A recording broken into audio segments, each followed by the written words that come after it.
everybody, to another episode of ZB's Horsepower Talk. As always, I'm ZB Zack Brown.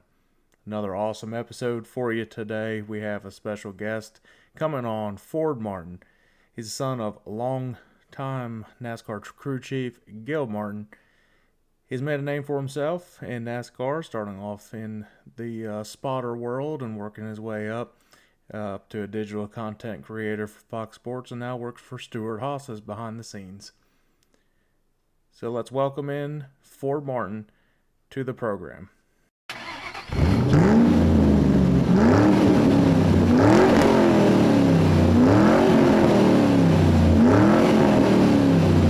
All right, Ford. Well, welcome to the podcast, to the show. Appreciate you hopping on here again, everybody. This is a digital content creator for Fox Sports. Ford, again, welcome, and tell us a little bit about yourself. Yeah. So first of all, thanks for having me on. Been a part of sports for a long time, and something I've really enjoyed. Something it's just from being, especially in racing. Grew up in the sport. My dad was a crew chief for a long time. At Rich Childress Racing, obviously, started at Philmar Racing and over to Bill Davis and Nashville, Tennessee, and then transitioned to RCR in 2000 with multiple different drivers, Mike Dillon, Robbie Gordon, then over to Kevin Harvick, back to Clint Boyer, and then back over to Kevin Harvick, and a couple different roles all through RCR. So, and I just kind of grew up with him, being with that, and it's something that I've really enjoyed doing, being a part of, and really learning about the sport. So, it's been a pleasure of a career, I guess you can say, so far. Well, for those that don't know, Ford's dad is the crew chief, Gil Martin. If anybody's ever heard of him, he's mostly known for being the crew chief for Kevin Harvick back in his earlier days and everything, and he's been in racing for a long time. So, Ford, when obviously you kind of do a lot of behind the scenes with the media and everything, is that something you were always tracking to do, or is that something, or were you looking to be trying to work on like being mechanic work like your dad is and try to get to a crew chief role and work for one of these teams? Yeah, I mean, it's something that I thought about. I wanted to try and get into racing. Did racing for a long time and ran legend cars, mini sprints out at Millbridge Speedway a lot. Won a championship out there. It's right East down the Coast, road from me.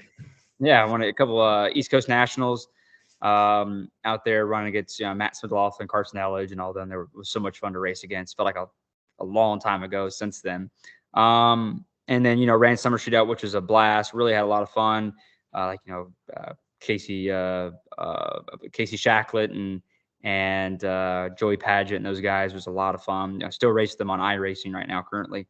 But yeah, did that for a long time. It was I really have enjoyed it, and growing up in the sport. But I try to figure out what exactly do I want to do. So being with dad at the racetrack opened up a lot of opportunities, but he never really gave anything to me. And he basically just said, I got you to the racetrack. It's all you now. Like, you go and you try and find it now. So I found an opportunity to spot for Tommy Baldwin Racing. I was a backstretch spotter at Watkins Glen for Dave Blaney when he ran the 7 car and did that. And they had a couple opportunities where the 37 car needed a full-time spotter and for one race at Richmond. And I was going to spot my first ever race by myself. It's something a lot of people really don't know. So I was 16 years old. I was about to be the youngest spotter ever of a NASCAR race, the main spotter. Wow. Well, I guess they didn't put me in the team sheet right or whatever. But I would probably say in 20, I was 15 or 16.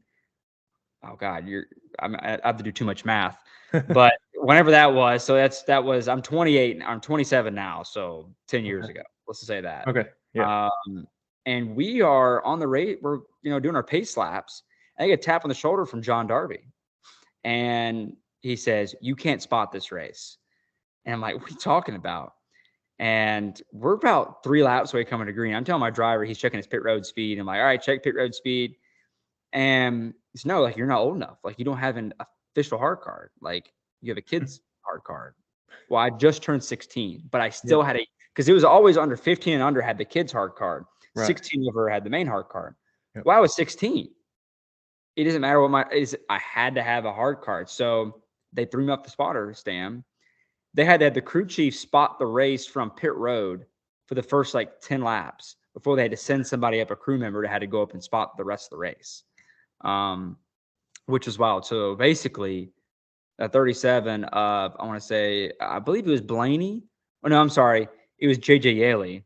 Yep. And he went the first 10 laps of the race without a spotter. What track was that? That was at Richmond. Okay. And you definitely need a spotter there. Yeah. That's tight racing. So, yeah, but then eventually got on my feet. I did a couple backstretch spotting stuff for Jimmy Johnson, and then got into the deal where spot multiple different drivers and kind of work my way in, and was able to work with Kenny Abul and over at JR Motorsports, and did Ben Rhodes when he ran the '88 car, the Alpha car for in the Xfinity Series, and then got a deal in 2017 to spot for William Byron in his championship year. Was able to do that. That was a blast. And Earl Barber was the main spotter, but I did a lot of the secondary stuff. So I did when they needed a second spotter or when the Xfinity Series wasn't with Cup. And I did about, I'll probably say 10, 11 races, maybe 12.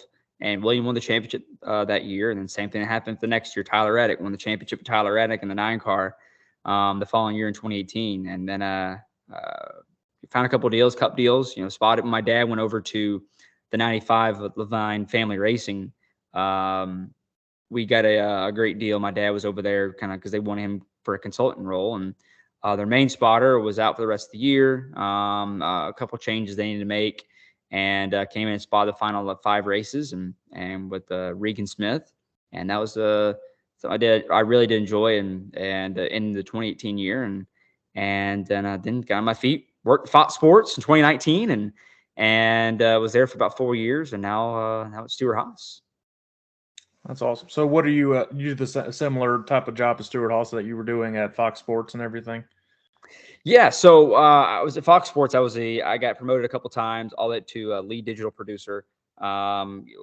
Everything from the Daytona 500 to the World Series to essentially everything in between. College basketball, World Cup, which is, by the way, insane.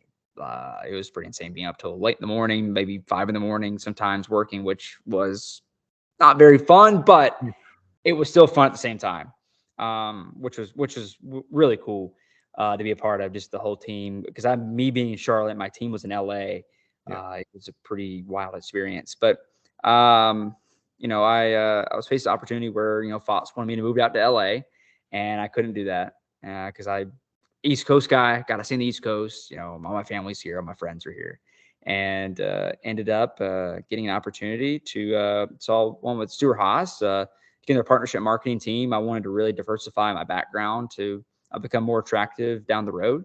And I thought Stewart-Haas was a great opportunity. I know a lot about the sport, can bring in a lot of experience that I have at Fox Sports, and I want to get in the marketing side of things just because it's something that I've always felt comfortable with, dealing with clients, dealing with people, and I've always had a huge drive for doing so, and becoming the best that I possibly can be. So I'm like, hey, let's do it. The folks over at SHR brought me in and gave me the opportunity. So it's been something I've really have enjoyed.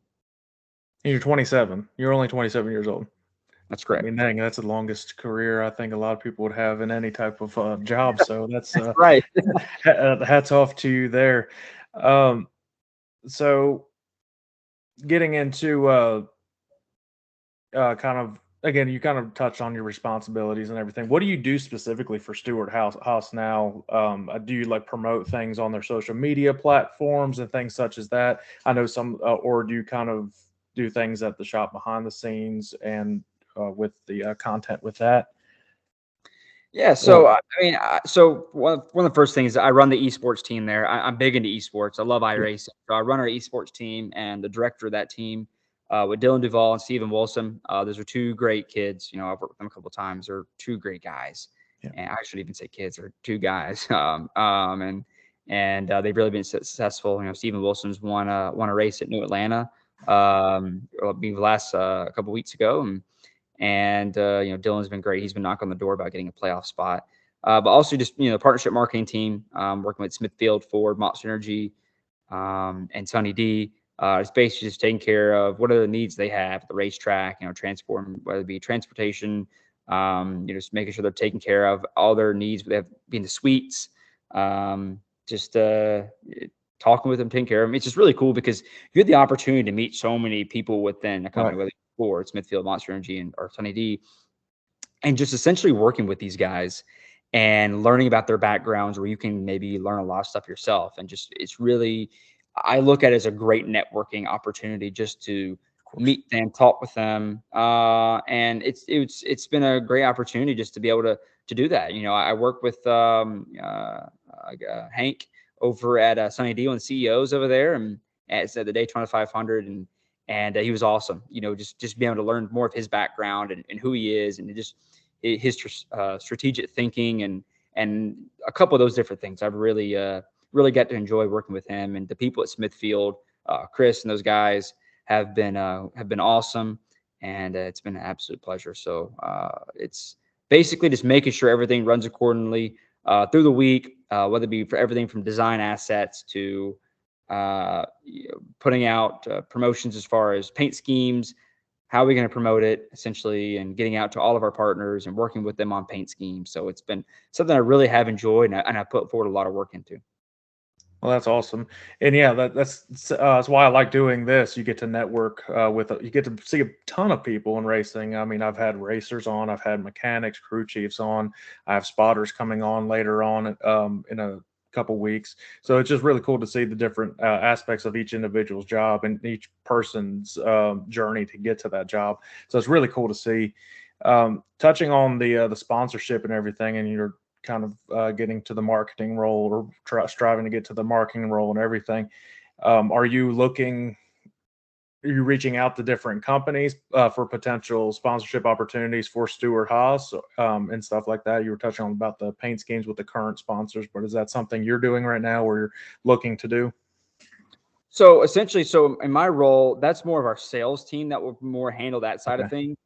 Josh Giffen does an outstanding job. He's really brought in a lot of great partners for Stewart-Haas, and I've really have enjoyed what he's been able to be able to get to know him a little bit, and kind of understanding what he does. We were roommates in Daytona, so I could ask him a lot of questions on that Yeah. front. He was great, but essentially he gets sponsors, and we kind of almost once he gets them secured and locked in, I on my side I kind of take it from there and kind of work with the sponsor that's going to be on a certain car. So let's take for example, Riley Herbst. We worked with him when he had Sunny D come on, and he ran the Cup car at the Daytona 500.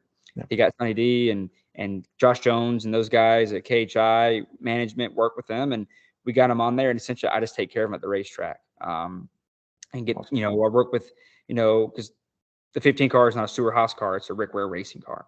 So we work with Rick Ware on making sure get the paint scheme set up, how are we going to promote it, how are we going to put it out on digital, all the fine details in the paint scheme, everything, how the bottle looks.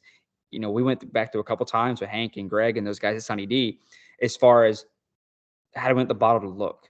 Do we want a little more shade behind the bottle? Do we want a little more? I mean, people think paint schemes are just put together. Oh yeah, I like this. I like this. There's a lot of fine nitty gritty details that you got to look into each paint scheme to see exactly like, hey, does this make our logo stand out? And Sunny D, obviously they're bright orange and yellow, so it's going to stand out, and they want their car to stand out. Obviously, it stood out pretty well. I thought, in my opinion, at Daytona, it finished 10th, which was great. I, If you're I spotter, remember. I you're remember going that. to the car. So we really, it's a lot of that different stuff to work with partners and make sure they have everything they need. Well, I'll say one thing from this past weekend. Harvick's paint scheme. He's always got some cool paint schemes at these special events and everything. With Bush Light and I think it was the Scrub Daddy or something. It looked like it or something like that on there. I thought that was really neat. And the Chase Briscoe car, sharp looking car, same sponsorship, but it was different type of paint scheme. Um, when you consult with these sponsors, are you for different paint schemes? If it's the same sponsors, are you looking ahead at the special races like Coke 600, All Star Race, all the and the big crown jewel races, if you will, of the sport to see hey, we're going to change up the paint scheme here to make it stand out for this particular race? Well, usually what we'll have is we'll have biweekly meetings with each partner, and we get to talk with them and kind of to see exactly what they have. Obviously, I can't go into too much details out of respect for the Of things we course. got going on at SHR. But we essentially work with our partners and to see what certain promotions they have coming up. They have, whether it be a new bottle coming up, a new drink coming up, a new Yep. product coming up. We just work with them constantly on things to kind of see exactly, what's in their ear. And like, hey, we have just something cool we've been thinking of. We want to put this in the race car this weekend, or put on the race car for, down in July. We have, all of our schemes are basically set all the way until probably middle of July. They're already ready to go. And sometimes, we obviously we work with those guys, and try to see exactly what scheme they want to have, and we get a final approval from them, and then we submit to NASCAR, and they approve it, and that's Awesome. we send it into our design team at SHR. Okay. Now you started off in the spotter role and everything, and work your way to behind the scenes things. Do you prefer a more behind the scenes job like you're doing now, or is spotting kind of where you were, I guess, the enjoying it the most on the track? Yeah, I really I really enjoy spotting. I just this past weekend or was at Texas with Haley Deegan Mhm. for the trucks, and I got a spot for her. David Pepper and those guys called me up Okay. and went down there and spotted for her, and it was great. It was a great time, working with Haley, and she's such a great talent, and it was funny enough, we're playing around. They're like, man, like looking forward, because I'm doing her non-companion races, Middle and then Milwaukee later in the year. She's like, wow, she's like, my best finish of the season, best finish in a long freaking time, and you get a sixth place. She's like, looking forward to Mid Ohio and having you again for there. So that's something yeah, that was cool. It was great working with her, getting back into it, because I haven't really spot in 2 years. I did some backstretch stuff, one race a year type of thing, and doing that first time in a long, really since 2018, being the main spotter. So that was a lot of fun to be able to do that, and hopefully be able to do that a little bit more. But I like doing that. I like what I'm doing at Stewart-Haas. I've put in a lot of work. It takes a tremendous drive to work at SHR stuff we've done, and we've very much, our team has accomplished that. But I think I really miss the digital content side of things. I love creating content. Thought about looking at opportunities outside of the sport, possibly like way down the road, maybe later in life. Just because I've just been part of NASCAR and just want to maybe try some different experiences. But really, I like doing the spotting and kind of being at the forefront. Something I've always been comfortable with. I did play-by-play for ESPN Plus for a long time in college, and when I got out of college, I still do some stuff, on the side right now. But I like being the forefront of stuff. It's just something that I've really enjoyed, something I've always really been comfortable with. I'm just saying, every time you seem to spot somebody, they have a bunch of success during the year. So Yeah. just a just a common denominator there, I would say. But that's really cool. Um, is there a main difference that you've seen from?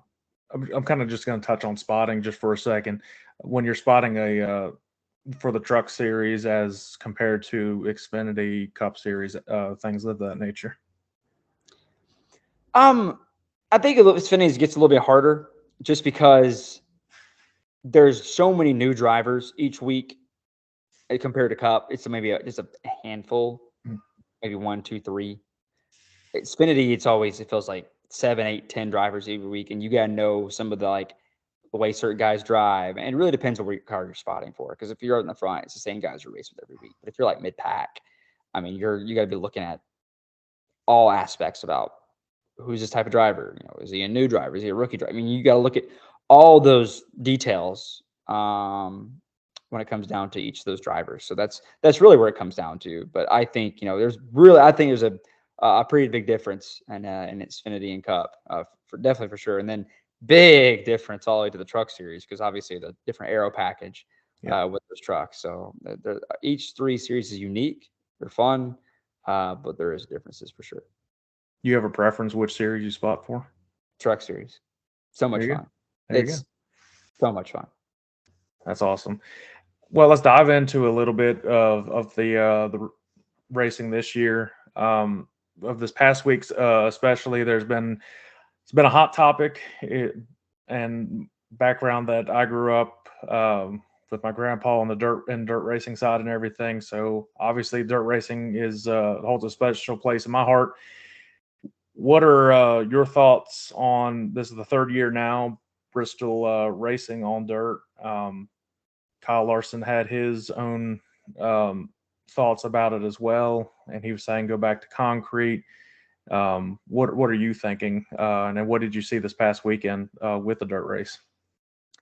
Um, it's a bit controversial for sure, and funny enough, I've talked to a couple of people about it this past week about it, and everyone that's saying get rid of the dirt, get rid of the dirt, get rid of the dirt was saying people that are really excited about something new, and people on Twitter are just mad because they just want to be mad because they just want to be mad.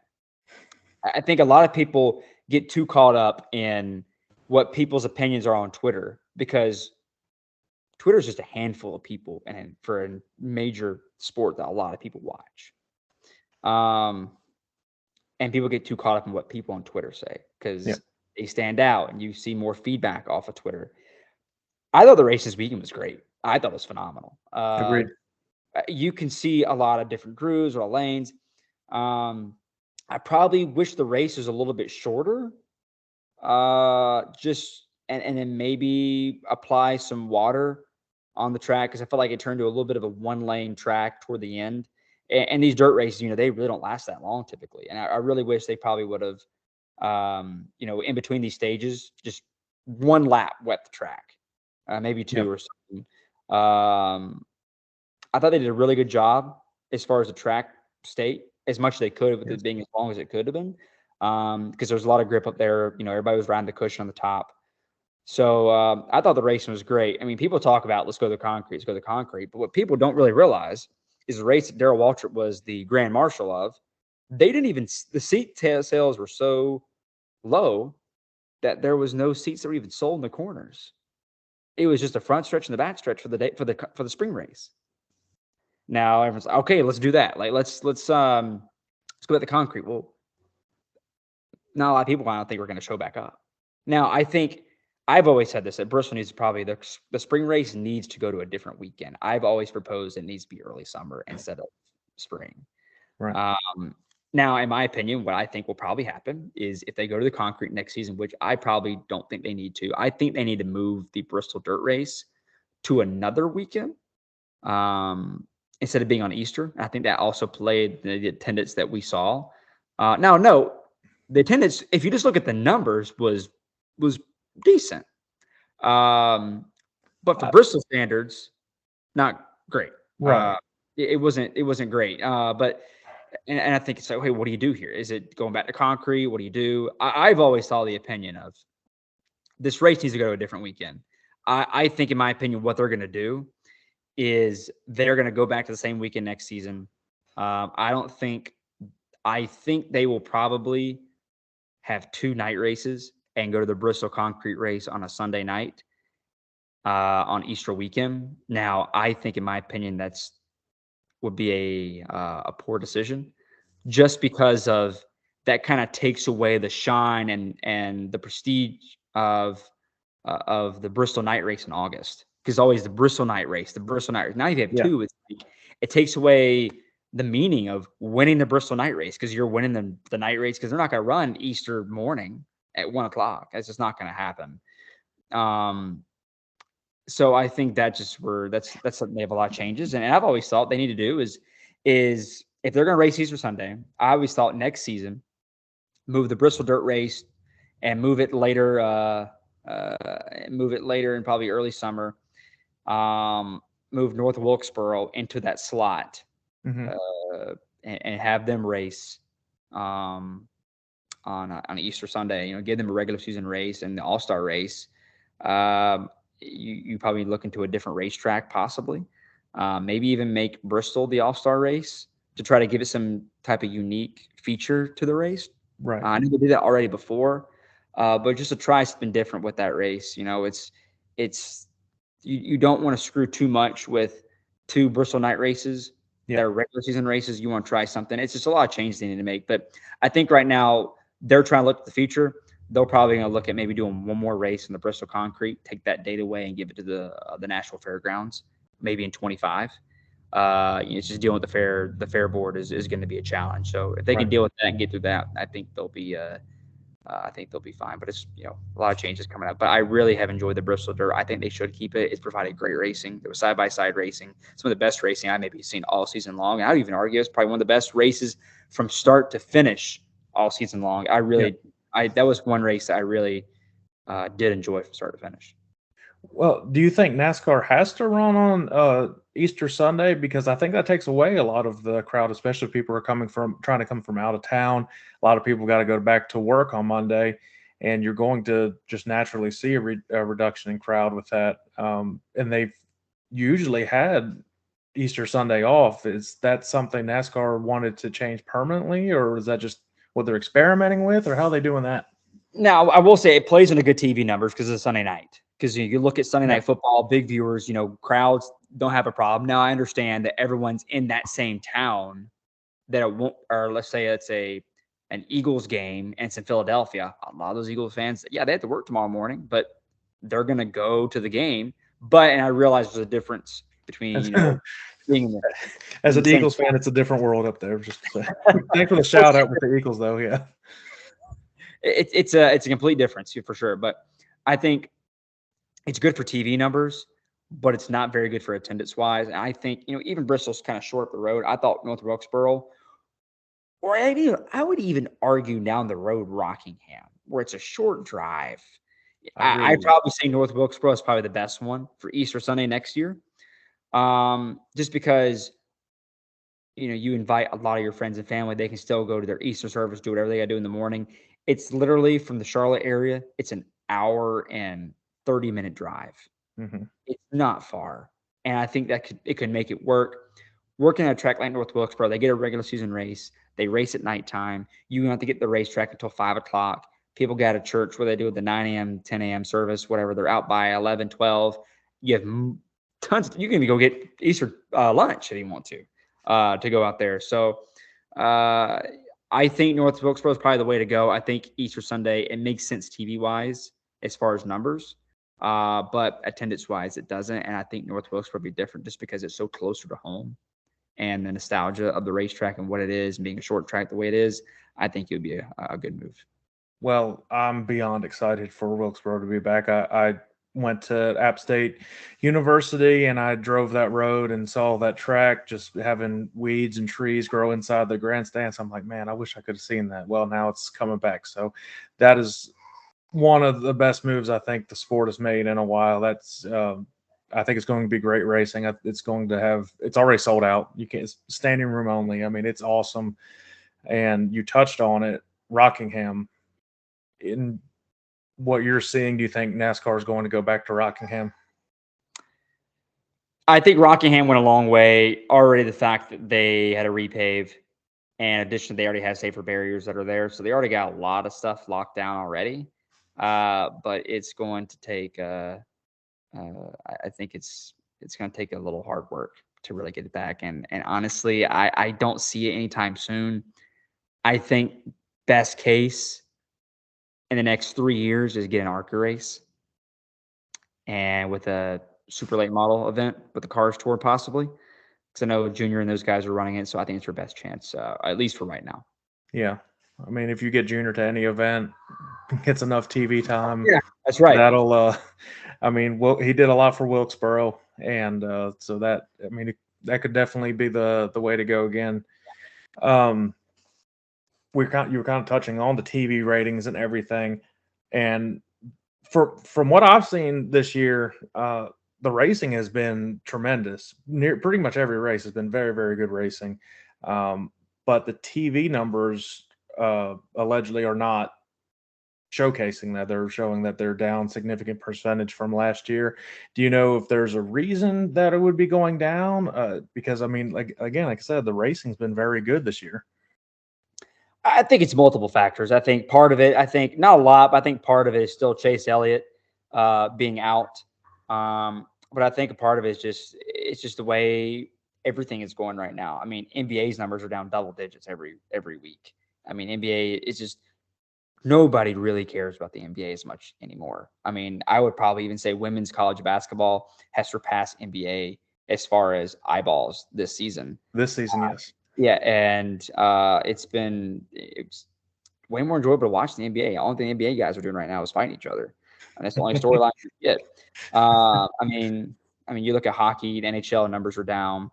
I know the Masters was up, but I mean, obviously you're going to have different, with it being a big event. So it's just the way how the market's going right now. Obviously, TV deals coming up, and I think it's just the way how the market's going. That's really all it is. It's just that's the trajectory of it. I think still the 18 to 20, 18 to 30 is still a market that NASCAR needs to work on a little bit more. And I think I know they're doing everything they can to market their events better towards that demographic. NASCAR's more got the older demographic, so it's just a lot of different factors, and I really think a move to even looking into possibly streaming would, I mean, the MLS just started doing it with Apple TV. I could see NASCAR going to like an Amazon, possibly in the new TV deal. A couple of the races being live there, maybe Xfinity and Truck with the Select Cup races, maybe the Expedition races, like an All-Star race or something, being exclusively on Amazon. I think that's a possibility, but we'll see. But it's just the numbers being down is just all part of the market. Chase being out.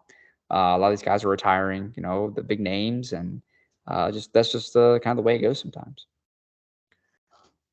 Well, what are you thinking NASCAR can aim to start improving the viewership? From what I've seen, I've been to Talladega a couple times, and the last time I went to Talladega, and I'm in that range of 18 to 30 for now. And what the biggest thing I saw was Talladega has they added Wi-Fi to their entire track, and so that's a way for at the track experiences to kind of go with that demographic and help them out that way. What do you think that the sport can do to increase that and maybe market it out so younger viewers can tune in? I've said this multiple times. It needs to have a Netflix Drive to Survive type of event. I mean, I think it's great what they're doing. What they had, the Drive for the Championship was great. The concept was great, but I feel like it only catered to current NASCAR fans. I think what Drive to Survive does differently is it brings attention more to fans that are non F1 fans, and I think that's what NASCAR needs to do. I mean, I'll give you a simple answer. It's an F1 Drive to Survive like feel that's done by Netflix.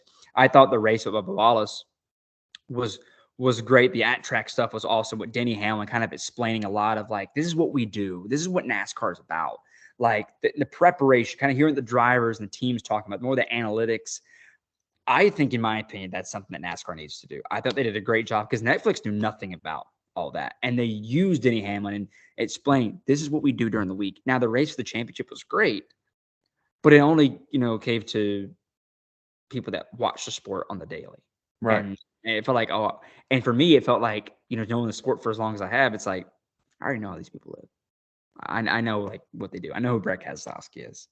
Yeah. But it's like, I think it's what you need and plus someone really had Peacock that much. I mean, I think if you had something on Netflix, I think that will go a tremendously long a lot way. more viewers on that streaming platform, that Amazon Prime or Prime Video, whatever they want to call that now, those streaming platforms. Yeah, I definitely agree that.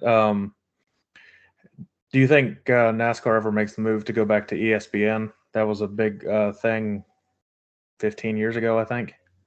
Yeah, I think it's obviously on the table for sure. I think anything's going to be on the table for the new TV deal. Now, when's that TV deal supposed to go through? It'll be the end of 2025. Okay. And then 2026 will be the first year for it. So I think it's what it all comes down to. Just new TV deal. Negotiations will probably be finalized next year, and they'll make an announcement next year for. All about this. Yeah, all about some money. That's for sure. So. I think ESPN's on the table. I think as far as coming back, they've had a lot more motorsports coverage. Now they're bringing the SRX series coming up this summer. I think that's a great move. I think ESPN is very much open to it, and I think they would do it, and I think they see how valuable it is. I think because of the ESPN Plus nature of it, and I think it's why it's super attractive. Yes. And I think that's something that, getting maybe some Xfinity and truck races on ESPN Plus full time, and cup races, being on, ESPN, ABC. And I think that would be something that would go a long way. And it's too easy now. You can, if you have Hulu as well, if you have that big the whole Disney package thing. Yeah. If you Yeah. like, I mean, you can just click on Hulu. It's live right there. You don't have to go search through ESPN Plus or anything. Everything's right there. It's just very convenient. And again, that caters to the demographic you were talking about as well, and makes it easier for viewers to watch the races. Yeah. Yep. Of course. And that's the move they kind of have to do. And I think, and obviously for Netflix style Drive to Survive, you can maybe have that for Disney Plus or whether it be Hulu or whatever, and get Disney Plus having some documentary features and for racing. That would, I think, go a long way. Well, just one last thing I want to touch on, since you mentioned it, the SRX series. Well, your boss, that's his series and everything. Are you affiliated in any way with that racing at all? Yeah, well, not as much working with it, but just I pay attention a little bit here and there. I have a lot of good friends working at, I know Michael Carey. They do a great job over at on the social media side. I don't really work with it as much. I more enjoy as a fan. I think the move to Thursday nights was, whoever came with that idea was great. I think Saturday nights is kind of hard just for viewership wise. Thursday night, people can watch it more from home. You get more than some of these drivers race full time in it. I think it's a great move.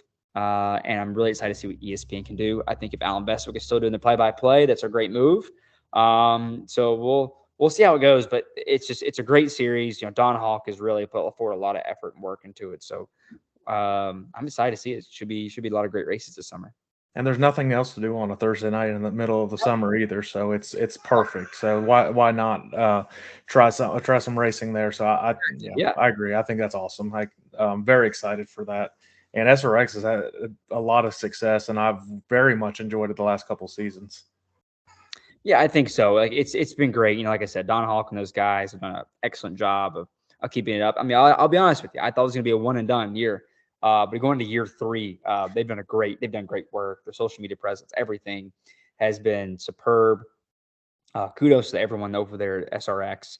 But I think it's going to be a challenge the third year, just as far as keeping up the hype. And I felt like last year, I felt like the hype would have died down, but it's even more hype this year with, I think, ESPN coming now and being a part of it. I think it's awesome. And it's going to be, I think the races they're going to this season should be a lot of fun. Well, listen, Ford, I appreciate you hopping on here, taking time out of your day. I don't want to take any more time out of it. I know you got a lot of things going on for Stewart-Haas and everything. Good luck the rest of the season for your entire team, your organization, and continue to keep working and striving to get what you want out of the sport. It's awesome to see. Great. Thanks so much. Thanks for having me a part of it. It was glad to be on here and talk a little racing. Well, everybody, if you enjoyed this episode, like and subscribe on the YouTube channel and every podcasting network. Ford Martin, everybody.